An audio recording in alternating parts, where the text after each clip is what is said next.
Saya mau nanya Pak, ini kan saya sebagai wanita yang bekerja ya Pak ya, apakah saya belum nikah gara-gara saya kerja ya Pak? Boleh enggak Gus orang merintahkan kebaikan tapi dia sendiri belum baik? Kata saya boleh sekali, terutama orang tua. Assalamualaikum warahmatullahi wabarakatuh. Alhamdulillahirabbil alamin wassalatu wassalamu ala asyrofil mursalin sayyidina maulana Muhammadin wa ala alihi wa sahbihi ajmain, amma ba'du. Yang sangat saya hormati semua jajaran di Pertamina, mulai direktur utama sampai beberapa yang hadir di sini, termasuk Bapak Ari Wibowo, Bapak Atmaja, semuanya ibu-ibu yang saya hormati, juga gus-gus saya, keluarga besar saya. Ini ada Gus Sofur, Gus Rauf, Gus Idrar. Ini langsung saja alhamdulillah nih sakit terapi stresnya Pak Ari Wibowo karena banyak tekanan. Saya senang tadi dikatakan bahwa kerja di Pertamina bukan sekedar nyari uang, tapi berbakti sama bangsa ini, karena memang energi itu dibutuhkan sekali. Cerita itu bisa untuk menolak, karena semua orang ngerti lah kalau cari karir itu ya cari uang. Alhamdulillah ini ada yang membantah, klarifikasi. Tinggal dibuktikan lapor ke Menko tidak minta uang. Nah, jadi jangan hanya ngomong tidak nyari uang, bikin surat pernyataan bahwa kami tidak butuh apa? Uang, butuhnya masuk surga. Ini nanti salah tuh. Tapi begini, saya cerita secara akademik, karena tadi saya sudah pamit Gus Sofur, katanya orang Pertamina itu pinter-pinter, entah pinter nyari uang, entah pinter ngatur kiai, tidak tahu saya itu. Karena saya ini terkenal kiai yang nggak mau diundang, terus diakali supaya Gus Pak datang itu di Gus Sofur, kan putra guru saya. Jadi begini, ada cerita kiai yang saya paling nggak suka, tapi saya harus mendengar karena ini cerita kiai. Tapi saya nggak suka, tapi harus didengarkan. Ada 4 orang itu soleh semua, baik semua. Pas di pintu surga itu berdebat. Kata yang paling miskin itu saya dulu, karena fadilahnya orang miskin itu keren, nggak ada yang bisa dihisap karena tidak punya apa-apa, mau diaudit apanya, nggak punya apa-apa. Kata yang kaya, ya saya dulu, karena yang bisa nyumbang pondok, nyumbang macam-macam itu saya. Kata yang tadi kata Gus Sofur, patriotik itu saya, karena saya yang pejuang. Nah, kiai itu biasanya diem aja karena mau ngomong itu serba salah. Akhirnya malaikat Jibril, ini cerita kiai, kamu boleh nggak percaya juga nggak apa-apa kan, nggak wajib diimani cerita ini, juga tidak merugikan saya, kamu percaya tidak percaya, malah kalau percaya ngundang lagi merugikan saya ini. Terus kata Allah, coba Jibril itu kamu leret, orang fakir, kamu tahu fadilahnya keutamaan orang fakir, kata siapa? Kata Pak Kiai. Orang kaya, kamu tahu keutamaan dermawan, kata siapa? Kata Pak Kiai. Para pejuang, kamu tahu fadilahnya patriotik, itu kata siapa? Kata Pak Kiai. Sudah, jangan mendahului Pak Kiai, Pak Kiai dulu yang masuk surga. Tapi kiainya itu gampang, nggak berani masuk. Ditanya sama malaikat Jibril, kenapa kamu tidak berani masuk? Padahal sudah dipersilahkan. Masalahnya bangun pondok saya itu ini, orang kaya ini. Akhirnya yang masuk dulu akhirnya orang kaya ini, karena Pak Kiainya nggak berani ngelangkai donatur itu. Akhirnya gerbong semua yang fakir, lagi-lagi orang kaya itu menang di dunia dan akhirat katanya. Jadi itu guyonan terkenal di para pejabat. Kenapa takut itu? Itu yang nyekolahkan saya. Padahal dia tidak punya pangkat sama sekali, nggak jenderal, nggak pejabat. Tapi kenapa kamu takut? Itu yang menyekolahkan saya. Makanya ini penting saya utarakan supaya tadi seperti yang dibaca Quran tadi, la sorqaumum min qaumin. Jadi orang itu tidak boleh saling melecehkan, saling menghina. Saya ini katanya Gus Sofur tadi cerita, memang bapak saya, mbah saya itu teman dekat abahnya Gus Sofur, mbahnya itu dekat sekali, sangat dekat, mulai buyut-buyut mungkin. Ya karena saya Gus Sofur, Gus Idrar, Gus Rauf ini kan itu tidak Gus naturalisasi, memang Gus beneran. Jadi mbah-mbahnya, buyut-buyutnya sudah. Yang kalah itu sama orang yang iri. Ada teman saya itu bapaknya, kebetulan bapaknya itu saya kenal, anaknya namanya Agus saja. Tak tanya, kenapa Pak namanya anaknya Agus? Saya ini dendam, Gus, anak saya agak dipanggil Gus. Akhirnya dinamai Agus, terus semua orang manggil Gus. Jadi kalau kamu ingin jadi Gus abadi, ya anaknya dipanggil apa? Gus. Dinamai Agus saja, pasti dipanggil Gus. Nah berkahnya orang-orang hasud itu ada yang pakai wadanan karena takut ini dikira anak kiai. Kebetulan dia pesek dipanggil pesek, kalau pendek dipanggil pendek. Yang perlu dicatat tuh begini ya. Kebaikan saya kalau baca hadis itu yang paling hari itu orang fakir itu masuk surga itu 500 tahun sebelum orang kaya. Dulu saya itu janggal itu tidak memahami. Tapi ini bukan berarti Anda harus miskin, tidak perlu miskin. Miskin itu nggak usah dilatih, takdir. Nggak usah dilatih. Begini, kalau Anda GM atau direktur atau menteri atau pejabat atau kiai besar kayak saya, kalau beli di Pakatan kiai besar, itu kan paling nolong temen itu mungkin Gus Zofur mau beli mobil uangnya kurang, atau nata pondok uangnya kurang. Saya juga gitu, kalau butuh Gus Zofur mungkin mau haji plus uang saya kurang. Pokoknya yang nggak urusan makan ya, nggak urusan nyawa lah. Tapi miskin sama miskin kalau berteman itu mungkin istrinya mau kelahiran, kalau nggak diantar itu mati, kalau nggak punya beras, kalau nggak diutangin itu mati. Artinya sesama orang miskin tuh kalau tolong menolong itu urusan nyawa. Maka kalau ini baik itu hebat betul itu, karena urusan apa? Nyawa. Kalau ibu-ibu ini kalau teman sosialitasnya kalau utang misalnya urusan ke salon kan nggak urusan nyawa ya. Tapi kalau miskin urusan beras, urusan apa? Nyawa. Makanya saya pesan sama yang kaya-kaya ini tetaplah beramal sembako. Karena ini urusan apa? Nyawa. Jadi saya senang kalau ada program negara BLT atau ngasih makan, ngasih apa yang terkait nyawa. Itu penting sekali. Jangan karena kita elit kemudian kita utang piutang misalnya urusan plesir ke Eropa atau ke mana atau kaji plus atau apa itu. Janganlah. Yang mendesak itu fardhu ain. Sebab itu kajian fikih yang paling saya kenang itu ya halal haram tadi. Misalnya ada teknologi canggih, orang bisa naik ke bulan atau ke Mars, mesti pertanyaannya itu boleh apa enggak? Kalaupun boleh itu semendesak apa ketika rakyat kita masih miskin? Begitu juga ngelola Pertamina, ngelola negara, ngelola apa saja, pertanyaannya itu boleh enggak? Misalnya kita punya mobil semuanya tercukupi, mesti hukumnya itu satu, mau kemana? Kalau mau bunuh orang, mau judi, mau apa, ya haram.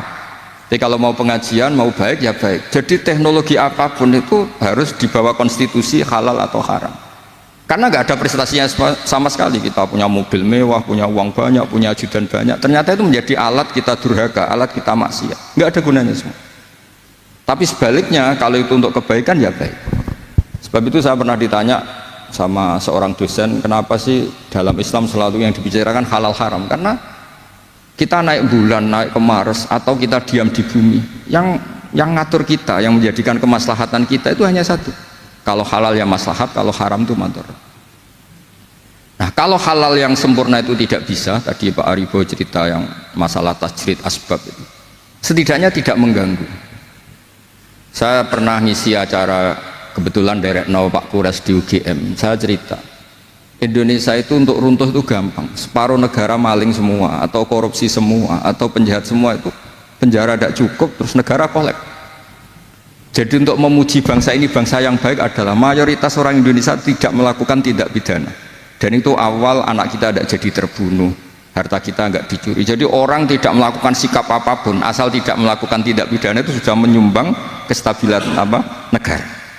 Makanya ketika Nabi cerita orang baik itu yang nolong orang, yang memberi orang, terus kata Nabi terakhir, kalau tidak bisa semua takufu syarroka anin nas fa innaha shadaqatun minka ala nafsik. Yang penting potensi jelek kamu jangan menimpa orang lain. Coba ada orang nggak diperkosa, kenapa? Karena nggak ada yang merkosa, nggak mati karena ada yang bunuh. Jadi inti dari semua kebaikan adalah potensi-potensi kejahatan ini tidak jadi dilakukan. Jadi tidak harus berbuat baik dulu, jangan berbuat jelek dulu. Makanya dalam kaidah fikih disebut darul mafasid muqaddamun ala jalbil masalah. Yang penting dalam aktivitas kita ini tidak menimbulkan kerugian pada orang lain. Coba anak kita selamat karena apa? Keluarga kita selamat karena apa? Teman-teman kita, tetangga kita selamat karena apa? Karena tidak dibunuh, tidak diperkosa, tidak dijamret, tidak dicuri. Nah, saya berharap negara ini juga semua kita menghormati inkifafuhum anis syar atau inkifafuhum anil maksiyah, bahwa kita ini terima kasih sekali sama semua orang yang tidak melakukan pidana. Maksudnya gini Pak Ribawa, Pak Atmaja, jangan nunggu orang baik itu karena dia nyangoni kita, menghormati kita, itu kayak agak-agak kapitalistik. Muji orang saja kok nunggu orang itu ngasih kita. Coba kalau orang ngasih kita, misalnya Zaid ngasih kita uang 1 miliar, tapi misalnya yang lain, Fulan itu bunuh anak kita atau apa itu, kan ya kacau semua. Artinya gini, yang ngasih uang kita mungkin ya baik, yang tidak ganggu kita juga baik, karena dengan dia tidak ganggu kita, negara ini baik, kestabilan terjaga, kemakmuran terjaga. Sebab itu dalam sebuah hadis Nabi ngendikan ketika ditanya orang Islam itu siapa? Man salimal muslimun min lisani wa yadi. Orang yang orang lain itu tidak kena imbas dari keburukan tangannya maupun keburukan apa lisannya. Itu pegang. Sehingga saya ini sering kalau ada tetangga meninggal tuh, yang sering lepas jenazah itu saya. Biasanya saya itu 5 menit, 3 menit. Tapi keluarganya itu mesti komplain, terutama istrinya. Istri itu kan nggak suka kalau ada orang muji suaminya. Karena sudah meninggal tak puji ini orang baik, karena tiap malam tuh ya lihat TV, terus kukar-kukur di rumah, ngelamun sampai pagi, ini orang baik. Terus istrinya tanya, baiknya di mana Gus? Itu kalau malam itu suami kamu nyopet atau garong itu selesai gitu. Barokahnya di rumah ngelamun sampai pagi tidak berbuat apa-apa. Tapi kan nggak tahajud nggak apa Gus. Memangnya dia kiai disuruh apa?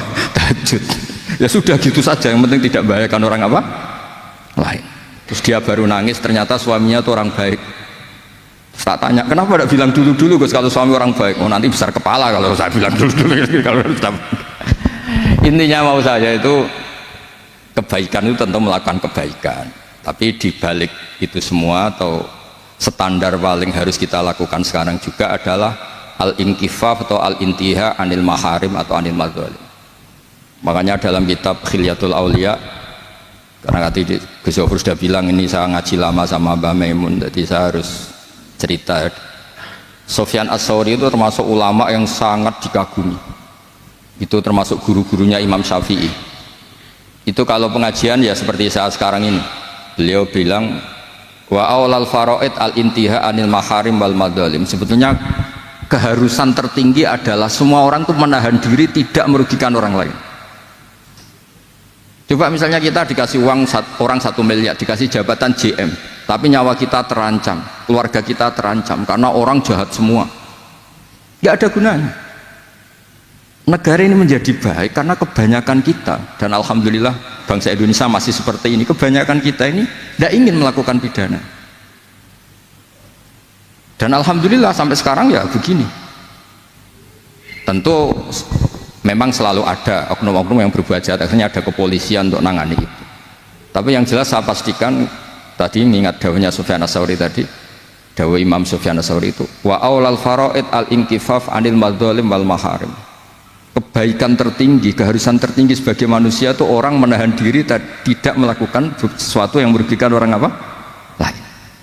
Sehingga jenengan, kalau saya sering cerita ini dan saya ulang-ulang, nanti sesuai permintaan kita semua nanti mau itu yang kedua Gus Iit, karena ini baru latihan nyai, jadi memang harus saya dulu. Kalau dulu Gus Iit nanti nggak keren. Saya itu sering cerita kalau Anda habis isya terus tidur sampai subuh. Saya ulang-ulang karena ini kampanye saya supaya masuk surga itu mudah. Saya ulangi supaya masuk surga itu mudah. Kalau Anda habis isya terus tidur sampai subuh atau cangkruk sama istri bercengkrama sampai subuh, ya agak mukhal itu. Karena biasanya kalau sudah lama-lama itu nggak cerai sudah baik. Agak-agak mukhal ya. Bohong itu kalau sudah nikah lama harmonis itu hoak gitu. Bukan praktek itu kenyataan. Udah usah munafik yang depan-depan ini, biasa aja itu. Itu saya sering bilang di beberapa pondok supaya teori saya ini diuji. Kalau dalam teori kampus itu secara akademik teruji. Itu malaikat itu punya 2 pilihan. Kalau malaikatnya itu khusyuk, jenis yang torekoh mungkin jenis yang khusyuk, mesti bilang gini, orang ini semalaman cangkruk, semalaman bercengkrama, terus tarokat tahajud wal witra, terus atau warwatib apalah, ini orang nggak tahajud, nggak witir, nggak wiridan. Tapi kalau malaikatnya itu ahli usul fikih, pakar-pakar fikih kayak kita, ya kayak kita semua ini, termasuk yang di depan ini semuanya tak anggap pakar, semuanya kita bukan saya, kita. Itu redaksinya begini, ini orang hebat, tidak zina, tidak maling, tidak narkoba, tidak pinjol, tidak melakukan kejahatan, sama-sama tidur. Nah, saya berharap malaikat semuanya itu ngaji usul fikih supaya nanti kalau yang tidur itu distatuskan apa? Tarokal ma'asiyakullaha, dia adalah orang yang meninggalkan semua bentuk apa? Maksiat. Sekali malaikatnya ini khusyuk, oh kebo sewengi turu gak gelem tahajud. Nggak ada, insya Allah malaikat tidak yang seperti itu. Malaikat itu ahlul ilm, apalagi ketua malaikat namanya malaikat Jibril itu sukanya sama ilmu, masya Allah. Dan secara teori keilmuan tadi dalam ilmu usul fikih itu sesuatu yang mubah, yang tidak ada status wajib atau haram, itu berstatus ibadah. Karena setiap orang melakukan mubah, barang yang boleh artinya apa? Meninggalkan keharaman. Ini perlu dicatat, dan termasuk taat terbaik adalah meninggalkan apa? Keharaman. Jadi misalnya malam itu jenengan di depan rumah, saya beri saksi kukar kukur bedelok, ya melihat rumahnya ya gitu, melihat istrinya ya gitu, gitu aja sampai pagi. Itu nanti malaikatnya bilang ini orang hebat, semalaman tidak melakukan kemungkaran atau kemaksiatan apapun, orang hebat.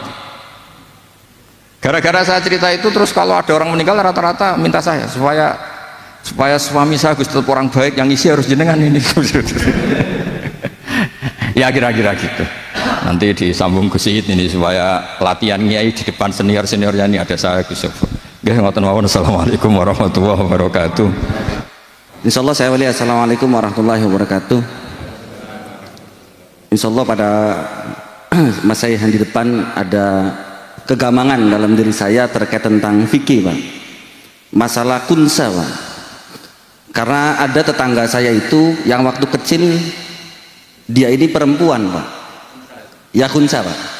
Karena memang saya tidak temukan padanan kata dalam bahasa. Karena banci itu kan KBBI-nya begini, Pak. Anu Gus, KBBI-nya dalam banci itu adalah seorang laki-laki yang berpenampilan atau berperangai perempuan. Ya, tapi kunsa ini kan lahir dalam dua kelamin atau tidak punya kelamin. Nah, dalam fikih bahwa seorang kunsa ini kan tidak boleh jadi imam apabila makmumnya adalah laki-laki. Tapi seiring berkembangnya zaman, tentu hari ini medis itu kan bisa menentukan si kunsa ini laki-laki atau perempuan. Apakah apabila sudah ditentukan oleh medis bahwa kunsa ini adalah secara anatomi adalah laki-laki, apakah hilang status kunsanya apa tetap? Karena kan dalam fikihnya bahwa kunsa ini kan ada yang jelas, ada yang tidak jelas. Jadi mohon pencerahannya terkait tentang hal itu. Apakah kunsa itu selamanya? Apakah setelah medis menyatakan dia ini seorang laki-laki maka boleh jadi imam untuk laki-laki, plus bagaimana dengan bab warisnya? Mungkin Baik. itu saja. Ya, terima kasih. Mungkin yang lainnya dua lagi ya, silakan. Namanya siapa tadi ini, Pak? Siapa? Namanya Syarif, Pak. Pak Syarif. Ya, yang lain ya. Silakan. Assalamualaikum warahmatullahi wabarakatuh. Selamat sore Bapak-Bapak sekalian. Izin perkenalkan diri, nama saya Bayu. Izin bertanya Gus, sekarang kan zamannya banyak kemajuan ya Gus. Nah di sini bagaimana kita dapat cara ampuhnya Gus, cara kita berprasangka baik pada orang? Karena pada dasarnya kita sudah mencegah untuk tidak berburuk sangka pada orang, tetapi pikiran dan mata kita terkadang susah untuk mengontrolnya. Nah, mungkin cara-cara ampuh yang dapat dilakukan agar kita terhindar dari berburuk sangka pada orang, dan mungkin itu karena kita kebanyakan dari dosa kita itu berburuk sangka pada orang Gus. Mungkin itu aja Gus, terima kasih. Wassalamualaikum warahmatullahi wabarakatuh. Waalaikumsalam warahmatullahi wabarakatuh. Silakan ibu-ibu yang ingin bertanya, silakan. Assalamualaikum warahmatullahi wabarakatuh. Perkenalkan, saya Ocha dari Pertamina wilayah Rembang.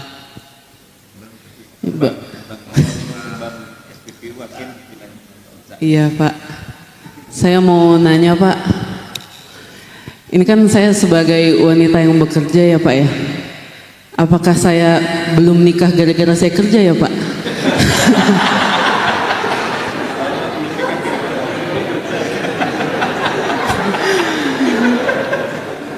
Soalnya saya lihat teman-teman saya yang udah nikah tuh emang nggak kerja sih Pak, gitu.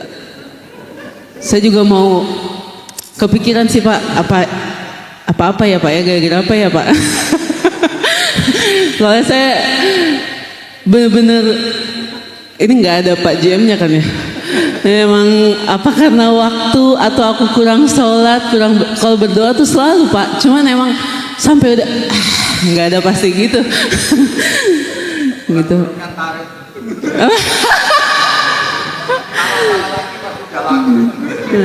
Gimana Pak? Ada tips dan trik gitu kan Pak? Apa aku harus rajin ikut pengajian? Cuman kalau pengajian juga ketutup gini Pak, jadi nggak ada. Gitu kan, mau minta saran sama Bu Danik dia juga lagi nyari gitu. Jadi mungkin minta sarannya Pak, atau mungkin ada atau enggak Bapak doain saya bisa nggak Pak? Ya. Baik, terima kasih. Mungkin ibu-ibu yang lain yang di belakang, silahkan. Nih.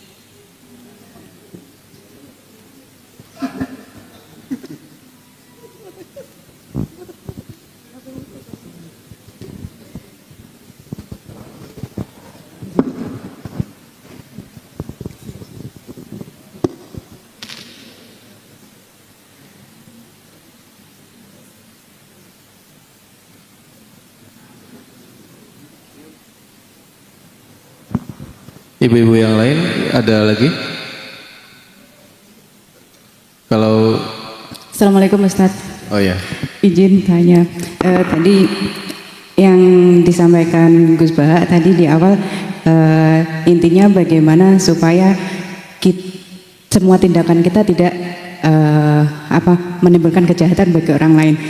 Izin, kebetulan saya seorang ibu Pak, dengan anak sudah remaja dan sekarang musimnya adalah game online Pak.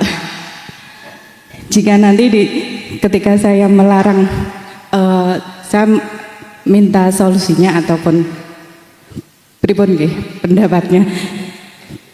Nanti ketika saya melarang, istilahnya jangan banyak main game online.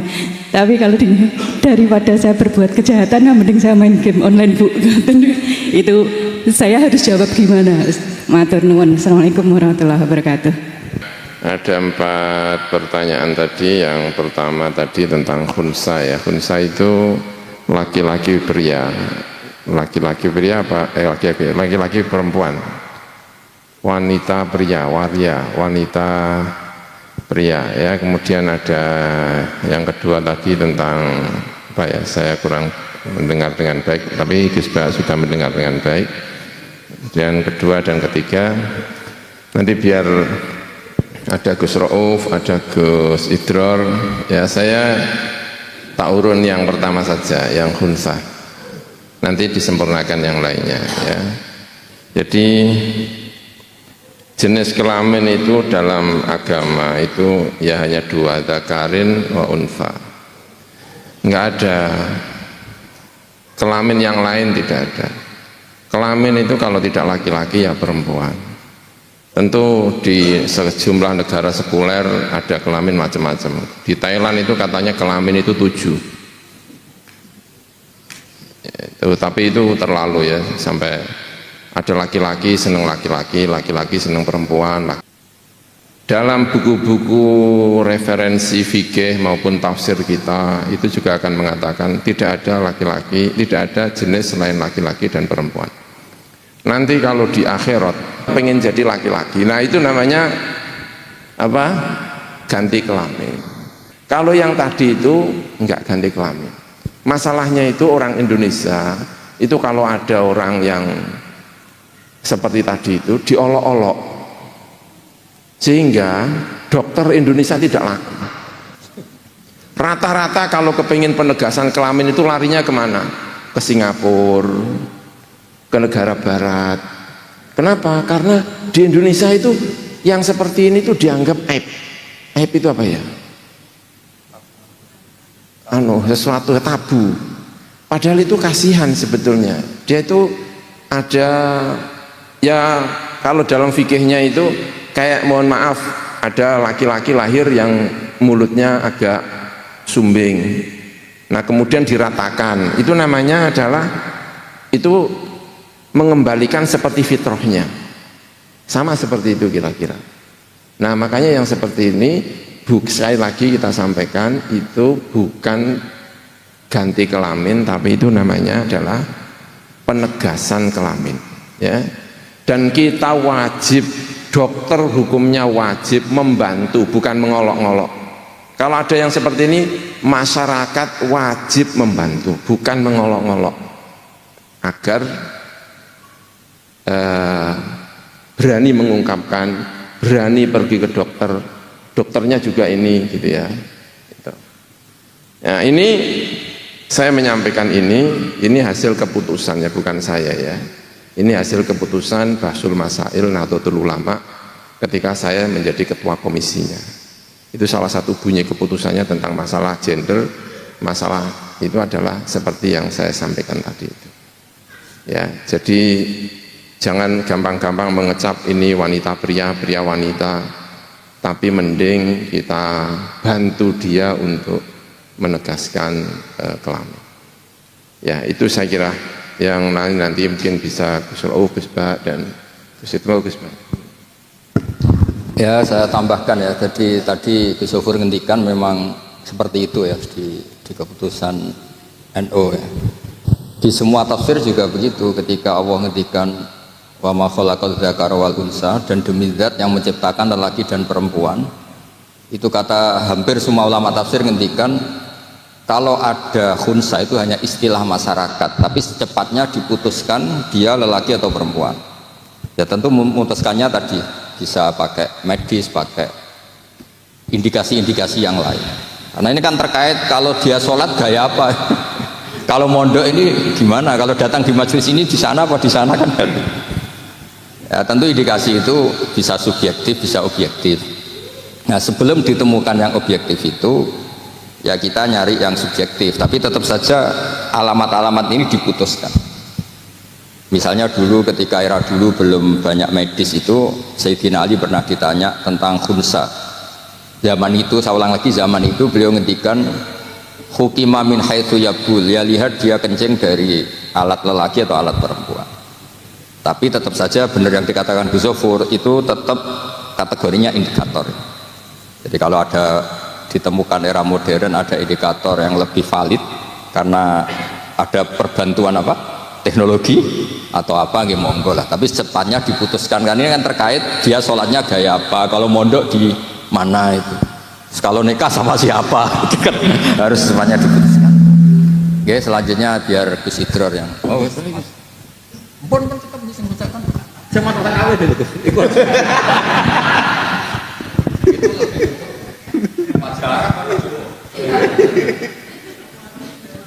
Seleranya Arab betul.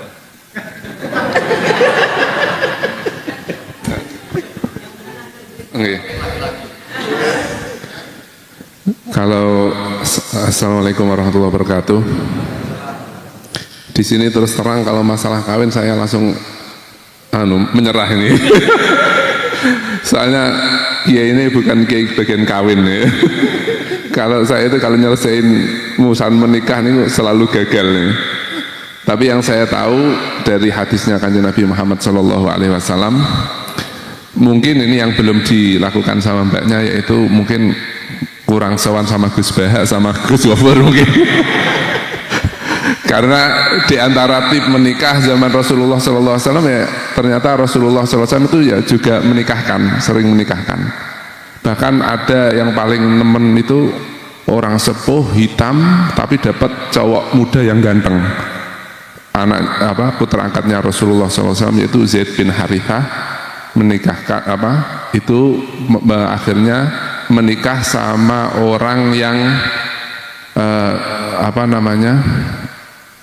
orang yang sepuh yang mendidik Rasulullah SAW, lalu hitam, tapi sama Rasulullah SAW dipromosi nih. Siapa yang menikah orang ini saya akan menanggung masuk surga. Nah, jadi nanti jenengan sowan ke Gus Bah minta promosi Gus Bah. Nanti biar dipromosikan saya yang nanggung masuk surga. Jadi ini mumpung saya jadi muda, jadi enak ngomongnya bebas ini. Jadi itu jenengan nanti habis ini soal ke Gus Bahak, ke Gus Gofur yang sepuh-sepuh, itu diantaranya adalah Rasulullah SAW juga termasuk kiai, diantaranya ya bagian menikahkan. Mbah Maimun juga demikian, dan lain-lain juga yang saya juga demikian. Adapun yang masalah apa yang saya yang tertarik yang masalah husnudzon sama apa ya, mungkin game online aja, game online.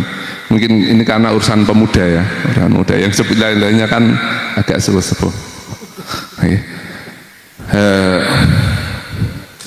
No.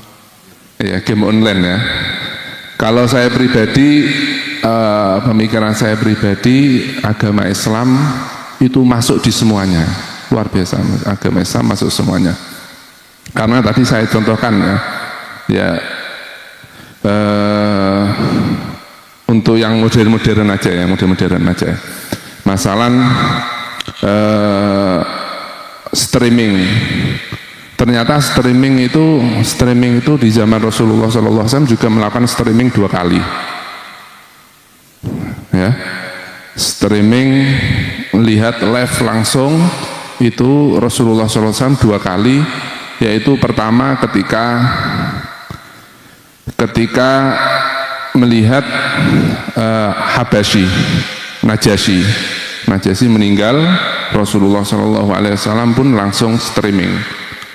Lihat langsung sholat gaib, cuma belum pakai HP, streamingnya streaming jaringan Nabi, jadi kan bukan 3G bukan 4G tapi langsung lewat Allah Subhanahu Wa Taala. Begitu juga ketika ditanya Isra Mi'raj, Rasulullah SAW pun langsung live streaming melihat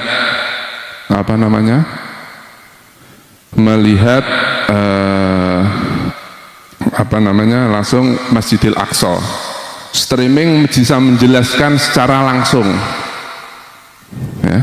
Lalu mengenai perkendaraan percepatan, Rasulullah SAW pun memakai Isra Mi'raj. Jadi secepat kendaraan sekarang yang secepat apapun itu nggak bisa mengalahkan kecepatan buruk. Jadi bahkan teknologi apapun yang sekarang ini itu dulu kala sudah dilakukan oleh para wali-wali. Kalau masalah ini nanti ditemukan bisa tidur lama, hidup panjang, sudah dilakukan oleh Ashabul Kahfi. Jadi teknologi-teknologi sekarang itu ternyata tidak lepas dari wawasan yang ada di dunia Islam. Tak lain juga termasuk adalah yang kita hadapi ini untuk anak-anak kita, yaitu game online. Tentang game online ini, kalau menurut saya pribadi, ini juga terkait husnudzon ya, terkait husnudzon. Jadi kita itu diajarkan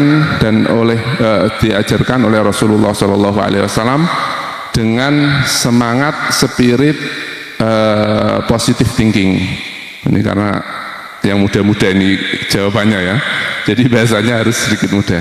Jadi kita ini diajarkan oleh Rasulullah SAW berpikir positif atau positive thinking dalam menghadapi sesuatu yang berkait yang ada di muka bumi ini. Di antaranya, kalau saya pribadi, game online itu adalah sesuatu yang bagus. Kalau saya, cuma bagus itu ketika menggunakan dengan pas dan tepat. Maka kalau saya pribadi, game online itu lebih baik dilakukan daripada melakukan sesuatu. Sekarang teknologi ini digunakan dengan yang maksiat-maksiat. Jadi pada konsepnya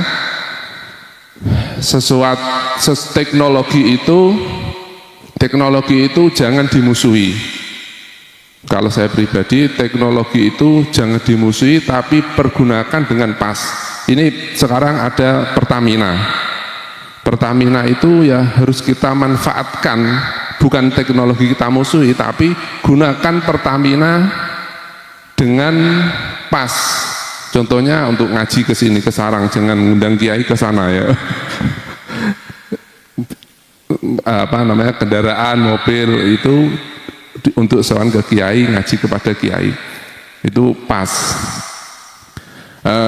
Begitupun game online, saya kira begitu. Game online itu kalau menurut saya, positive thinking saya adalah sesuatu yang bagus, tapi harus digunakan dengan tepat dan pas. Yaitu gimana? Yaitu dengan jangan digunakan di waktu-waktu yang kosong. Lalu anak kita dekatkan dulu selain game online dengan Al-Quran, diajak mengaji. Nah ini mestinya kalau salafus soleh ketika ada acara gini mengajak anak-anaknya, keluarganya. Untuk apa? Supaya anak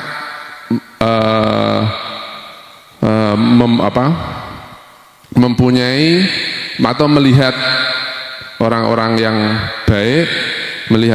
yang baik, sehingga nanti anaknya tidak kecanduan sama game online. Jadi gimana untuk mengatasi game online? Diantaranya yaitu boleh kita main game online, boleh, tetapi jangan lupa mengaji, jangan lupa ketemu dengan orang yang baik, ketemu dengan orang alim, kita waktui orang tua karena itu tanggung jawab kita. Sekarang kan banyak ya teknologi membatasi waktu anak memakai HP, dan jangan, kalau saya pribadi tadi, kita tidak memusuhi game online, tetapi game online ini digunakan dengan tepat, dengan porsi yang pas, dengan yang baik, sehingga semoga anak-anak kita menggunakan dengan pas. Adapun tadi udah kecanduan atau bagaimana, enggak, dekatin dengan ngaji Al-Quran, dekat semuanya, nanti insya Allah akan mudah selesai. Saya kira enggak pantas saya perpanjang lagi. Sekian untuk masalah game online. Terima kasih sekali ya atas semuanya. Nama saya itu yang lebih dikenal itu nama belakangnya. Dulu nama saya itu cuma Abdul Ghafur, tapi karena hidup di Mesir, nama itu tidak boleh satu, harus dua, sehingga saya tambahi belakangnya namanya Abdul Ghafur Maimun.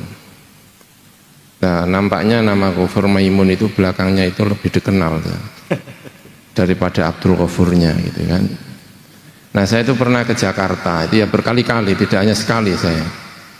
Karena kalau saya di Jakarta seringkali pakai sarung, pakai kopiah gitu ya, pakai sarung. Kalau naik taksi ya begitulah bentuknya, naik pesawat juga begitulah, kayak begini lah pokoknya itu ya. Sehingga ketika nama Maimun itu muncul itu pantas lah kalau ini anaknya Mbah Maimun gitu kan, karena kan sarungan ya.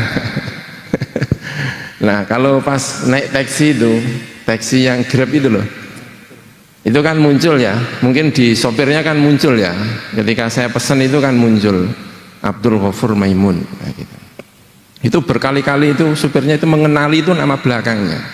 Setelah sampai di tujuan depan saya itu, saya menaik gitu ya, ini terus lama ngobrol, terus tiba-tiba nanya, itu nama belakangnya ada hubungannya dengan Mbah Maimun apa enggak gitu kan.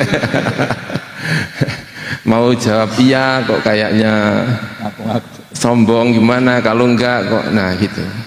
Nah pernah saya itu terus, iya saya punya hubungan, saya memang anaknya. Nah terus dia cerita macam-macam, terus akhirnya cerita, saya ini kebanyakan dosa ya, kenapa?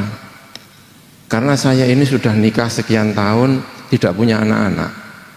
Apa karena saya terlalu ngurusi dunia, atau terlalu apa gitu ya, sehingga saya ini, jadi nama Maimun itu membuat orang keren, curhat itu agak nyaman ruangnya. Agak nyaman. Terus saya sampaikan ke dia, kamu tahu Nabi Ibrahim? Nabi Ibrahim itu nggak punya anak itu sampai umurnya di atas 90. Dan nggak ada yang mengatakan dia nggak punya anak-anak itu karena kebanyakan dosa. Ya gini. Terus saya cerita lagi Nabi Zakaria. Nabi Zakaria itu, itu. Terus Nabi Yahya. Nabi Yahya itu tidak punya keinginan untuk menikah dengan siapapun. Dan itu berkat sehingga kiai-kiai yang tidak menikah itu punya alasan, saya ini kayaknya Nabi Yahya. Gitu kira-kira ya.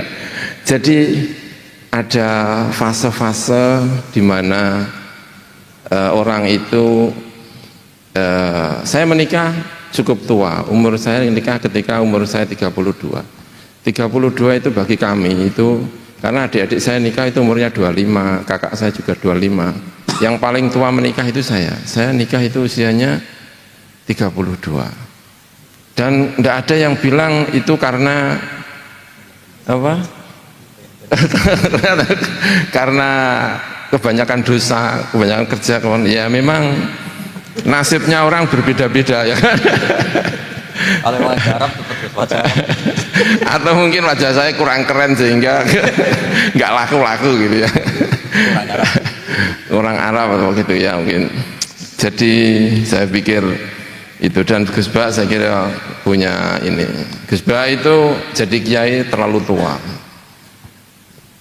Sekitar umurnya sudah kian baru jadi kiai. Itu bukan berarti kebanyakan dosa ya, memang nasibnya kiai sudah agak tua gitu ya. Adik saya itu jadi kiai terlalu muda karena ketika ditinggal Mbah Maimun itu usianya memang masih sangat muda dan langsung dijadikan kiai. Saya jadi kiai itu gara-gara saya di sini. Di sini itu ada pondok nggak ada kiainya, atau saya di SK jadi kiai. Jadi makanya ada juga kiai itu yang jadi kiai itu setelah di SK. Jadi jenengan itu kalau tiba-tiba di SK jadi kiai juga bisa jadi kiai.